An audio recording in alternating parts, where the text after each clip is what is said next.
दोस्तों James bond को तो तुम जानते हो, लेकिन क्या ब्लैक टाइगर का नाम सुना है, जो कि इंडिया के हैं, जिन्होंने एक्टर से एजेंट बनने का सफर तय किया। दरअसल इनका नाम है रविंद्र कौशिक, जो कि राजस्थान के गंगानगर जिले में पैदा हुए। बचपन से ही इनको एक्टिंग का बहुत शौक था और ये एक्टिंग इन्हें एजेंसी तक ले गई।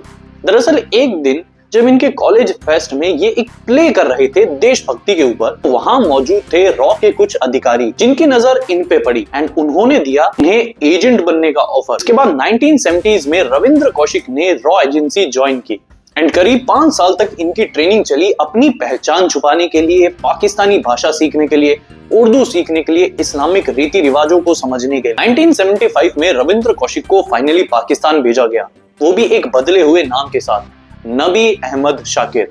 पाकिस्तान के इस्लामाबाद से उन्होंने लॉ की डिग्री ली ताकि वहां पे रहने वाले लोगों के बीच में वो एक इज्जतदार प्लेस हासिल कर सके। कुछ ही समय में रविंद्र कौशिक ने पाकिस्तानियों के बीच में अपनी जगह बना ली।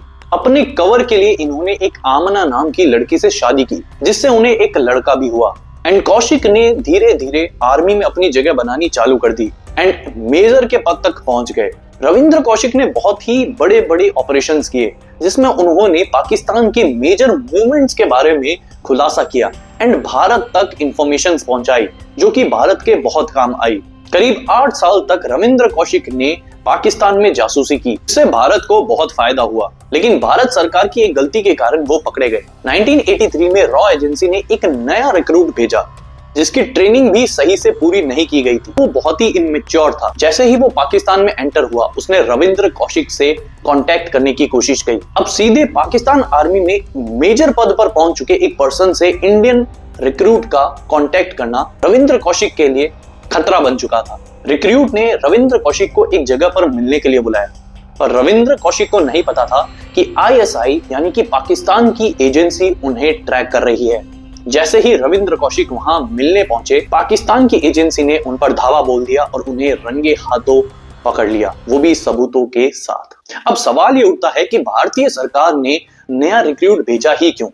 दरअसल इतने बड़े पद पर रविंद्र कौशिक पहुंच गए थे कि उनका भारतीय सरकार से कांटेक्ट करना इजी नहीं था और खतरे से खाली भी नहीं था।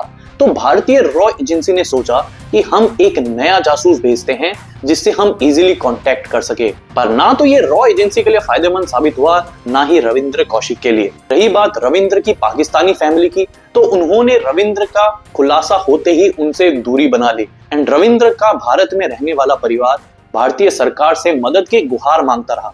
बट जैसा कि तुम सब जानते हो कि रॉ एजेंट जब पकड़े जाते हैं तो इनकी रिस्पॉन्सिबिलिटी सरकार नहीं लेती, ना ही उनके मिशंस की। ना तो उन्हें कोई मेडल मिलता है, ना ही उन्हें कोई रिवॉर्ड दिया जाता है। बस वो अपने कामों को करते हुए शहीद हो जाते हैं एंड एक गुमनाम मौत उन्हें नसीब होती है।